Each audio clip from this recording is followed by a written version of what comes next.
Rob Nelson, talk show host. Because you got the 70s thing going there. I got someone's underwear. Robert Kennedy, thanks for taking a minute. Simple question. Tucker, it's good to see you. Listen, you're a Bitcoin maximalist. You're Bitcoin forever. I hate this central bank digital currency. Hey, I don't have all the answers, but together, I know we can find them. Hey everybody, welcome to the show. Welcome to Rob Nelson Live. Happy Wednesday night. John Voight, remember him, the actor? Won the Academy Award, Deliverance. It's an old movie, but it's worth watching if you've not seen it. Burt Reynolds, John Voight. It's scary as fuck. I mean, man, when they squeal like a pig. No, but it's terrifying. You know, the guys go, you know, white dudes from like Virginia, wherever they're from, you know, from New York, upstate, whatever, you know, middle class, go on a, you know, rafting trip down in Appalachian. All hell breaks loose. It's like a real horror movie. There ain't no monsters. There's just real people living in the swamps. Also has one of the best banjo things ever. The banjo playoff. The kid whose face is all messed up. He looks totally retarded, but he can play the banjo like there's no tomorrow. And they do the banjo playoffs. It's called Dueling Banjos. You can actually find it if you have it. Each one goes back and forth, back and forth, back and forth. It's like Charlie Daniels Band and The Devil Went Down to Georgia, but better. I mean, it's not better. I mean, Charlie Daniels Band, The Devil Went Down to Georgia is amazing. The way they keep one-upping the devil and Charlie Daniels on the guitar. It's like this with a banjo.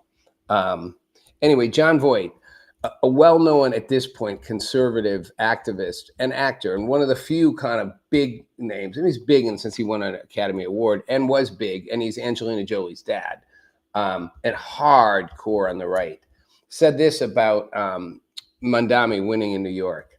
We are obligated to demand our rights for our private sanctuary, our businesses, our property that we have all worked so hard for. And this 35-year-old mayor has no right dictating the rules of socialism for a city built on our highest principles with brick and stone by hardworking Americans. This must be stopped. And this mayoralty should be terminated immediately. This mayor will destroy this city. And then he says, you know, you're in danger of losing your city to this communist fool. We need to stand for the honor of our flag, the red, white, and blue, and for which it stands, one nation under God, with liberty and justice for all. This is the social divide I'm talking about. The John Voights and the MAGA, and a whole lot of people who wouldn't identify as MAGA, but who would identify with those principles, God, country, hard work. They see a value. Even if they're not wealthy, they're aspirational. They want what somebody before them had. They want to build wealth. They want to build value. And they're willing to work hard to do it. They are going to push that divide against those who propose the sort of the socialist agenda. And I use the word socialist again, because that's what it is. I'm not using it in a way like people go, the socialists, the commies are coming. I'm using it as an actual like thing. They are democratic socialists. They have a philosophy, an economic philosophy around socialism and how a government should operate. The government should provide. It should provide. And again, capitalism has been regulated with all kinds of means in which the government provides. So don't forget for a second. People think we don't have any socialism in this country. Of course we do. Welfare socialism, Medicaid socialism, Social Security socialism. You know, for state-sponsored, Title 8, Section 8 housing is socialism. There's all kinds of ways the government actively subsidizes. Corporate subsidies are socialism, but they're balanced and regulated inside a capitalist framework. Democratic socialists are like, the capitalist framework, not so important. You know, we're gonna ratchet up the free to everybody side. Again, I've said it before, really great idea, just never works. Never, ever has worked. I mean, a lot of young people like this stuff, and a lot of young people don't know history. It just never worked. It's not fun. The idea, just don't make people work and just give them stuff, has never worked. It's never paid off. Find me the society where it worked. I'll always say, even China. Not only didn't it work and failed spectacularly, cost millions of people their lives under Chairman Mao, but it was remade into a socialist, a communist society with kind of a capitalist engine underneath. And there's still a lot of state-run stuff in China, but all you need to know when you want to look at whether socialism or capitalism work better is there's this amazing satellite picture from the 70s, maybe the 80s. And it's looking down on Germany before the wall had fallen, before the Berlin Wall had come down. So you had East Germany and West Germany. And West Germany is like this dark little blotch. And next to it, across the wall in the satellite image, is this just sea of lights. West Germany's a sea of lights. East Germany's like a sea of darkness. That said it all. One was this vibrant, pulsating, democracy, growing, economically growing. The other was like dark, literally on the map, dark. Said it all, really. So here's the problem, though. The economy is not going well for most people. And this is where the appeal of the Mandamis in New York and now in Seattle, another major big city with, electing a socialist, democratic socialist mayor. And now we're going to, I said the other day, now there's a democratic socialist who's thrown her hat in the ring to run against Karen Bass as the mayor of LA, for the mayorship of LA. She's going to have a serious shot in LA of winning. Fox News did a poll. 76% of voters see the economy negatively. That's high. And in July, it was 67%. At the end of Biden's term, 70% saw the economy negatively. So that's the more relevant benchmark. End of Biden, 70% see the economy negatively. Right now under Trump, 76. Now Trump's doing what Biden did. Telling everybody it's fine. You're looking at the wrong numbers. The economy's great. People have never been happier. Prices are down. God, you'd think he'd learn the lesson from the previous presidency. Don't tell people what's not true and hope that they'll just believe you if you tell them enough, because they won't. It's what he said about the immigration and at the time about prices. Don't tell people prices are down when they're up. Don't tell people immigration is not a problem when they're flooding the streets. People from other countries just pouring in, taking over, being put up in hotels left, right, and center. Telling people the economy's fine, prices are down, Trump's doing a Biden. It's not true and people don't believe it. Thus, 76% think the economy is a mess now. Only 70 did when Biden left office. Republicans and Democrats and independents all say their costs for groceries, utilities, healthcare, and housing have gone up this year. So Trump can say whatever he wants. Most Americans feel the cost of living, groceries, utility, healthcare, housing have all gone up because they have. It's the big secret. Same as with Biden, because they have. Twice as many voters say Trump's to blame more than Biden. So you can't do the blame. Biden kept trying to blame Trump for everything. It's Trump's fault everything went wrong. It's Trump's fault. It's your president now. It's not Trump's fault anymore. Now Trump is blaming Biden. It's not Biden's fault anymore. And voters say it's twice as many say it's Trump's fault, not Biden's. Because Trump will say, well, look, Biden gave me this and I've made it better. You don't get to keep, everyone uses the same playbook. Stop using your lack of success as a reason why is because the person before you gave you a mess. Well, that's why you came in to fix it. So success is success. Not and don't lie about the success. 3 times as many people say the Trump's policies have hurt them more than they said Biden's policies did. 3 times more people say Trump's policies are hurting them than said Biden's policies were. That's huge. Because Biden's policy sucked and everybody was getting hurt and they just kept denying it. Trump was right when he came in, but now he's in the same boat. 3 times more people say than said Biden's policies were screwing them over, say Trump's policies are. His overall approval rating, his economic policy approval rating, overall performance, record high among his core supporters. Not a surprise at a time like Democrats, among his core supporters. Overall, 6 in 10 people say the president and lawmakers on both sides, so the president and the Dems and the Republicans, don't care about people. 60% of Americans think that the president, the Democrats, and the Republicans really don't give a fuck about them. They only care about themselves. Trump's job approval rating is at 41% right now. It's the lowest I think it's ever been. 58% disapproval rate. That's high. In his first term, it was lower. It was 38 and 57. But he's down from 46. 2 months ago, he was at 46 approval rating. Now it's 41. I don't expect him to be at 60%, but 41. Remember when Biden was hitting 40, 41? Everyone was jumping on the bandwagon, Trump included. Look at how low his approval ratings are. And Biden would be like, you're looking at the wrong polls. Well, I hate to say it, but Trump's doing the same thing. And Biden was at 44% at this point in his term, his first and only pathetic term. Trump's at 40.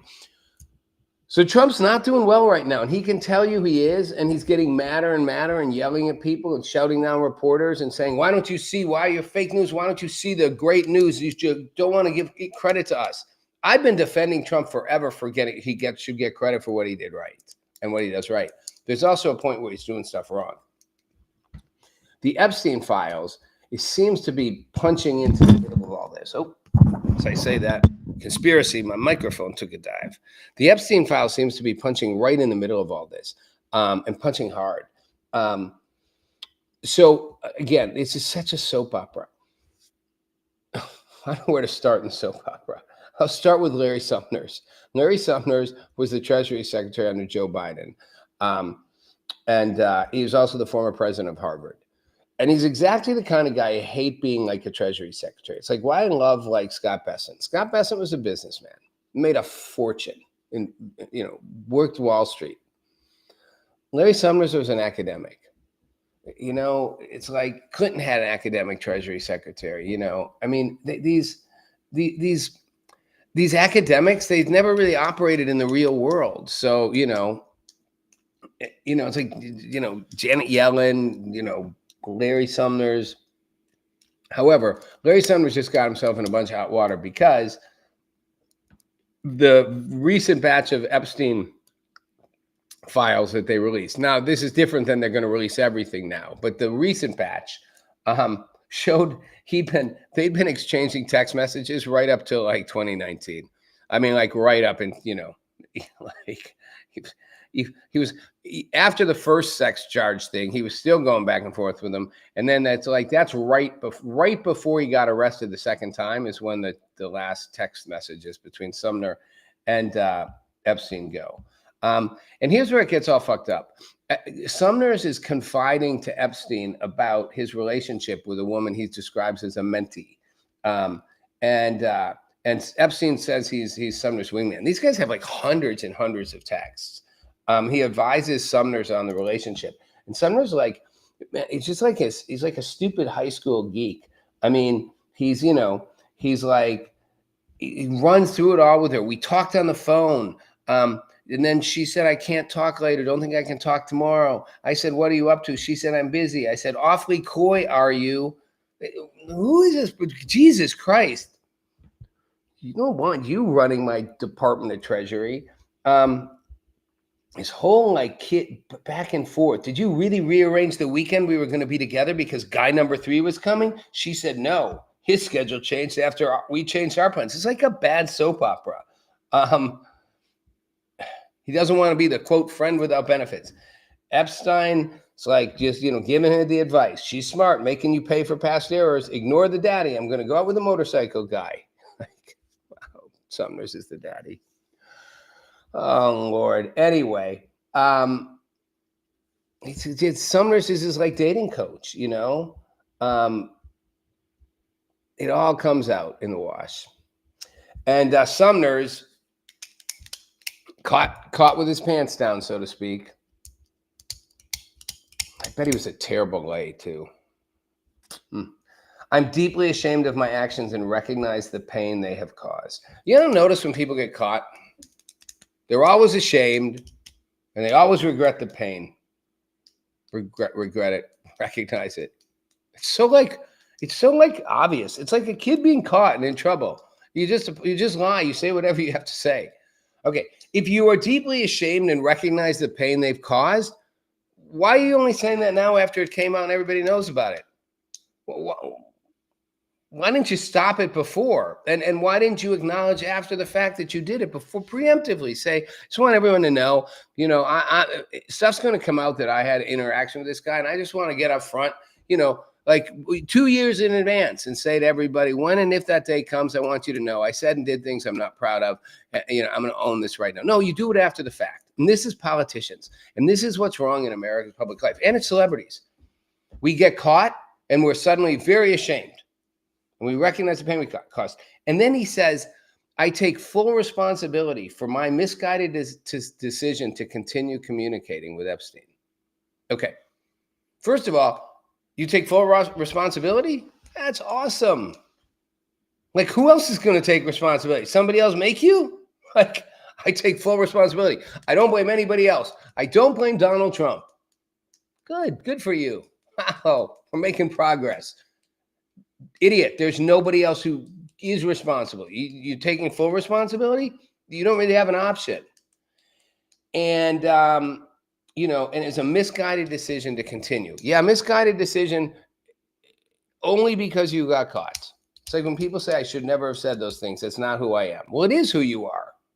That's why you said them. If you say something like 30 years ago or 20 years ago, whatever, you changed a lot over time and you go, that was different. I accept that. But people are like, they said it like 2 weeks ago and then they get caught and busted. That's not who I am. I take it back. I should never have said that. Just not who I am. I should never have called them all these things and sworn to do this and, said these hostile things and compared everybody to being a bunch of pieces of shit or whatever. It's not who I am. It is who you are. That's why you said it. This is who Larry Sumner's is. That's why he did it. Like actions louder than words. Yeah. So, he now has to step down, right? He's no longer the president of Harvard. He was. But he's on the board of OpenAI and, Center for American Progress, think tank, paid columnist. He's still a professor at Harvard and he's not going to stop being. He's still part of the Kennedy School of Government. But here's where it gets really interesting to me. And I'm leading into actually what's happening with the Epstein files right now. But this is where it gets fascinating. What Epstein writes back, not the wingman dating advice. I've met some very bad people, none as bad as Trump. Not one decent cell in his body. So yes, dangerous. That gave me pause. Epstein was a convicted pedophile. He was a horrible human being. He basically sex trafficked young women and he just abused power left, right, and center. And all kinds of people, particularly Democrats. Trump was like a Democrat back then. Partied with him, hung out with him, did favors for him. And he and Trump had a falling out. But it put pause to me. I've met some very bad people, none as bad as Trump, not one decent cell in his body. This coming from a guy who's a very bad person that probably doesn't have a decent cell in his body either. But describing as dangerous. And he said, Trump thinks he's charmed his adversary. This is about Putin. He has no idea of the symbolism. He has no idea of most things. I mean, wow.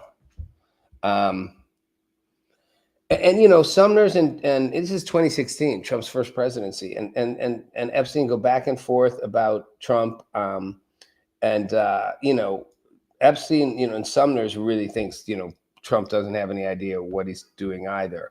But it's fascinating to me that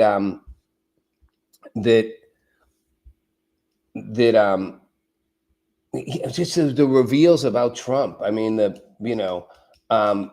telling the foreign European secretary, the Council of Europe secretary, it's not that complex. Trump must just be seen to get something. It's that simple. Like, you got to see him to get something. Like, I don't mean seen like show up in person. Like, he's got to be seen. Like, you have to see how important he is or whatever. Anyway, the reason this all struck me is lately I've started to see what I'm going to call the worst side of Trump. And for all the MAGA people and the Trump loyalists and those who bow and bend the knee, this is where you have to be real careful. And it's why I pointed out the MTG stuff, the Marjorie Taylor Greene stuff, because she certainly was a total loyalist and certainly fought for him and defended him. But I'll give her credit. I've never seen her not stand by what she thinks her principles are. And she's acknowledged can change or grow, but she's pretty committed to her principles. And I'll give her credit. She was committed to those principles when nobody thought Trump could win. And she was one of the few out there pushing for it, fighting for it publicly, putting money behind it. Then everybody jumped on the bandwagon. And now all the Republicans are on the bandwagon. But MTG is like, well, I'm not on the bandwagon about certain things. I'm not on the bandwagon about 600,000 Chinese students in our universities, knowing that probably a third of them could well be spies, or certainly coaxed by the government to extract information or whatever. I mean, don't trust China, that's for sure. And she's not on the Epstein stuff. She's not on the HB 61 whatever visas.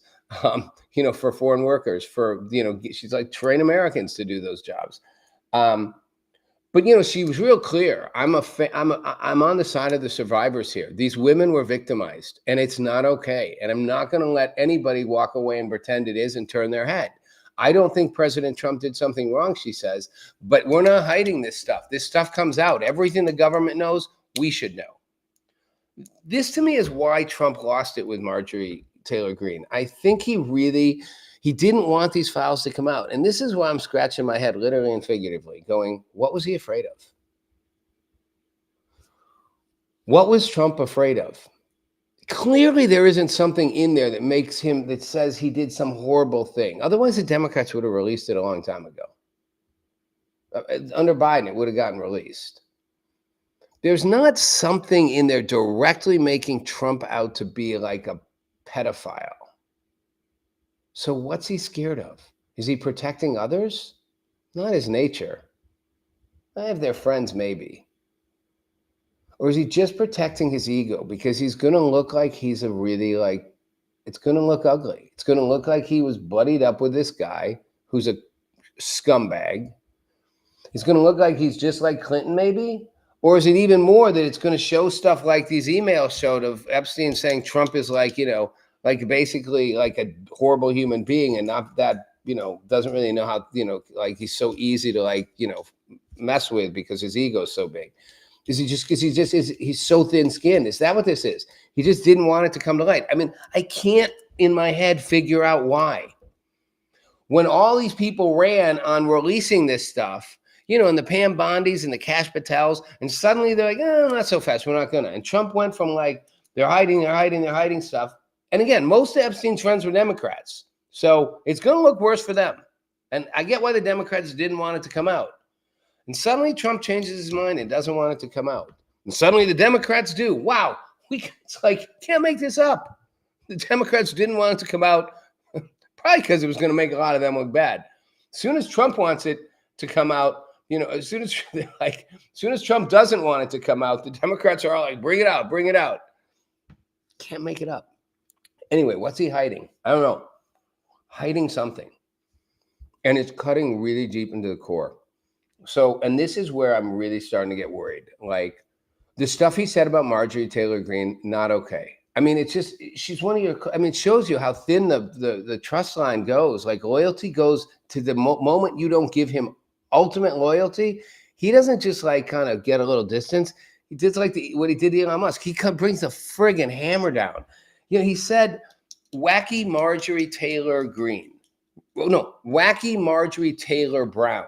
Remember, green turns brown where there is rot involved. He wrote that. Green turns brown where there is rot involved.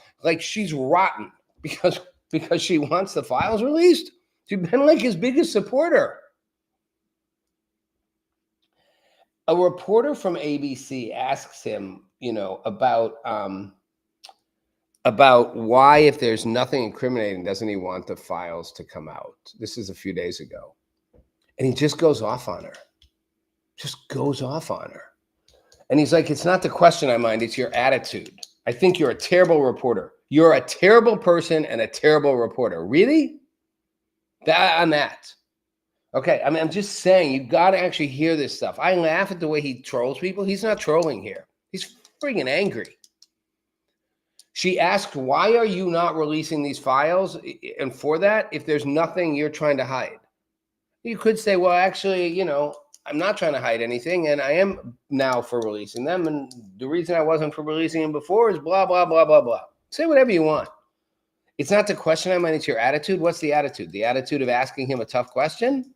Asking him why, if there's nothing to hide, wouldn't you do it? That's a fair question for a reporter to ask. That's not fake news. I'm asking that question. A lot of people are. Marjorie Taylor Greene was asking that question. You got nothing to hide. Why don't you want these released? Because we all want them released. We want full transparency. You're a terrible reporter? Okay. You're a terrible person now too? And then, and this is what I don't like, I think the license should be taken away from ABC, he says. You know what? You're fake news. We have a really good FCC commissioner. He should investigate you. This is what I was talking about a couple of weeks ago. Not okay. Not okay. I'm not saying he can take ABC's license away, but he can certainly threaten and scare them, and that's getting scary. That's when people said to me, were like, well, maybe they, you know, pushed Jimmy Kimmel off because they were scared. Yeah, maybe. I mean, a reporter asked him a totally legitimate question, which a lot of us are asking, including his supporters. Why are we hiding this? And he's like, you're a terrible person. You're a horrible reporter. And by the way, I have a good FCC chairman. We should really investigate pulling your entire network's license. I get it. ABC's done a lot of crappy, bad, fake news shit for the last 4 years, probably the last 10 years, 100%.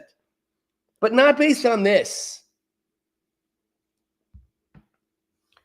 Another reporter, so actually I mixed up. This reporter asked him a different version of the question about releasing him. There was another reporter who asked if there was nothing in the files incriminating, why wouldn't he release it? The ABC reporter asked a different version of the same question, but it was about the Epstein files. And he literally looked at her and he said, points his finger at her and he's like, quiet, piggy. I'm shocked that this hasn't gotten more press. It was Jennifer Jacobs, the CBS White House correspondent. He points his finger in his face when asked why, if there's nothing incriminating, why are you acting like there is? Oh, I think actually the ABC reporter asked why I wasn't releasing him. The CBS reporter asked, why are you acting like there's something incriminating? Quiet, piggy. I'm like, whoa. Okay, I love them all for not a problem with Trump and his insult machine, but seriously, reporter asks you a question, you stick your finger in her face and call her a pig? But here's what really shocked me. Where's the outrage? I literally had to listen to it 3 times. I was like, is her name Peggy? Like, did I miss something? Hey, look, no, her name's not Peggy. Like her name's Jennifer Jacobs. Yeah, you can look at a picture of her. You could see where he might, you know, try to make a bad joke, but it's not appropriate. Doesn't matter if she's the ugliest person you've ever seen or the hottest. She's not the hottest, but doesn't matter. It's not appropriate. You're the president of the United States. She's asking you a question. You call her a pig? Tell her to be quiet? Call her a pig? This, you know, a half hour apart from threatening to pull the license on ABC for asking a similar question. But where's the outrage? Imagine in the old days, CNN with Chris Cuomo and Don Lemon, all day 24/7 coverage. They would have been just hammering on him calling a reporter piggy. Like the offensiveness, the misogyny, the inappropriateness, the lack of respect for journalism, all of it, on and on. They literally go 24/7. It's like silence. I mean, there's a little clip at CNN online. Why? Why are they quiet? I think because they're scared. I think they're all scared. I think the networks truly are scared. They're scared of what Trump's going to do if they are too tough on him. I mean, I really think it's having that effect, which scares me. I don't want our press, you know, intimidated into silence. I want them to actually start asking legit questions and being legit reporters and news outlets. And I'm all for calling them fake news for their fake news. But I don't want them so intimidated they won't even say things, you know. And then this is the last piece of this, and then I'll kind of wrap it. The MSB, that really threw me, and I've got a conclusion out of this.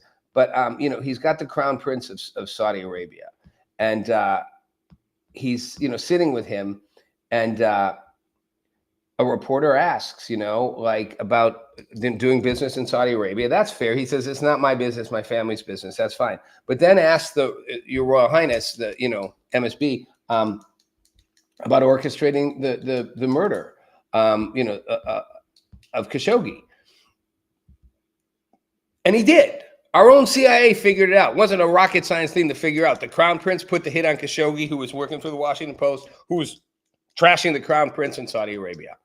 He was a person non grata, could barely even come back into his own country. They kidnap him, in the middle between embassies, boom, whatever, do him, brutalize him, torture him, cut him to pieces, basically, and leave him for dead. And later say, we don't know who did it. Our own government concludes we know who did it. The government of Saudi Arabia did it. At the time, I was so outraged. I was like, this is not, because Biden was like all jumping in bed with the Saudis at that time. And I was like, this is who they are. He may be a reformer, and he may be doing good things for Saudi Arabia, and ultimately will form peace with Israel. These are all good things. But this guy's a brutal dictator. And he took out a journalist who was just offensive to the regime, and they did it in the most ruthless, horrible way to terrify other reporters from doing it. And I pretend he doesn't know. But my problem is Trump's reaction. Trump doesn't let it sit. He basically castrates the reporter. And says, as far as this gentleman is concerned, meaning, the Crown Prince, he's done a phenomenal job. What you're mentioning was controversial. A lot of people didn't like that gentleman, meaning Khashoggi, the journalist. And whether you like him or didn't like him, things happen. But MSB knew nothing about it, and we can leave it at that. Wow. That's worse than the Putin defense stuff, which I understood he was doing, and probably doing some of this because he wants a good relationship with the Crown Prince and knows if the Crown Prince's ego is hurt, just like Trump, bad things can happen in the relationship. But you're going full scale that the Crown Prince has no idea about any of this, and the guy Khashoggi was probably a bad dude anyway. Khashoggi wasn't a bad dude. He was a fucking good journalist is what he was, unlike most of these people. And he was saying things that were true, and he was saying them at the risk of his own life and his wife's life, and he lost his life in a horrible way for it. And the Crown Prince is not a good dude. He may be a reformer and bringing more to Saudi Arabia than others, but Trump defending it and then saying again, you're a terrible reporter. You start off with a man who's highly respected asking him a horrible, insubordinate, and terrible question. Insubordinate question? You're a fucking reporter, Mr. President. You don't have insubordinate questions. She or he, any of these journalists, are not subordinate to you. I don't like their fake news. I don't like how they treated you, Mr. President, but they're not your subordinates. Their questions can't be insubordinate because they do not work for you nor answer to you. Their job is to ask you and anybody else challenging questions. It's a separate issue. If they're being fair about it overall, I'll take that up separately. Your attitude, Mr. President, to me is the problem here. Trump is literally starting to do the thing. You can't ask. You can't say, I'll threaten to cut you off if you do. That's not okay. We shouldn't be happy with it. So here's where I go with this as we wrap this up. I think we're missing the larger point here. Donald Trump didn't win because I think most Americans wanted Donald Trump. He won because most Americans were absolutely sick and tired of business as usual, of the bullshit that Biden and Obama and most presidents brought. People were tired of it. They wanted disruption. They voted for a disruptor. I liked the disruptor. I liked the president disruptor. They didn't necessarily vote for him for his character. They voted for his disruption. And they were willing to put up with someone who was narcissistic and self-important and arrogant to get stuff done. And Trump's proven he can get stuff done. I mean,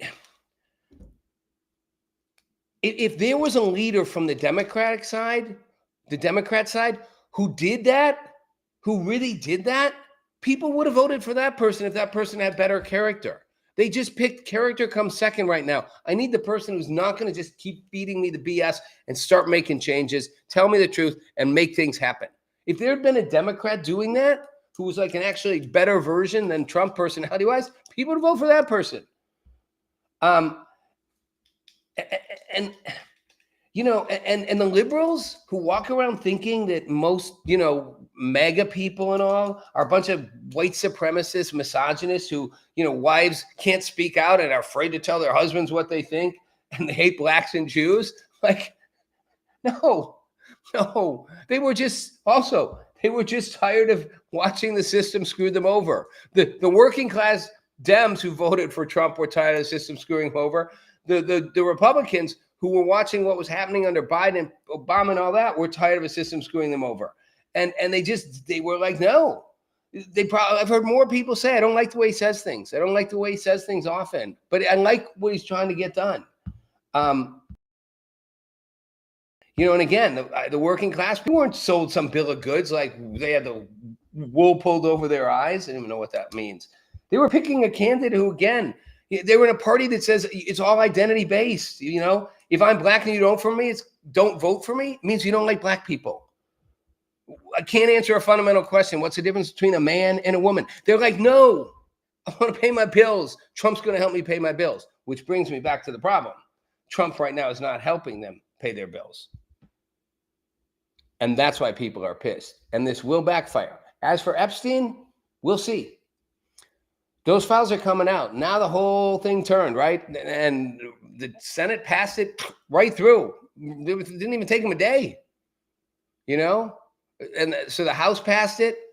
The Senate passed it right on the president's desk. President's going to have to sign it. Now, when he signs it, it's still, they still may now, Pam Pondi's attorney general might come out and say, well, we can't release all this stuff now because, we're in ongoing investigations. They better not do that. But here's the final thing I'll leave you with. When you think about this whole game and what's happening and his fury at the Epstein stuff, just remember one simple thing. Donald Trump didn't need them to pass a bill at all to release the Epstein files. Donald Trump could have released them all himself, just like he did with Kennedy, the assassination, right? Martin Luther King. He didn't need, just like he did with the documents he took home to Mar-a-Lago. He didn't need anybody's permission. He didn't need Congress to pass a bill to release everything they have. He's president. He classifies. He makes the release decisions. He could say, I'm ordering my government to release all the Epstein files we have. Didn't need anyone else to do it.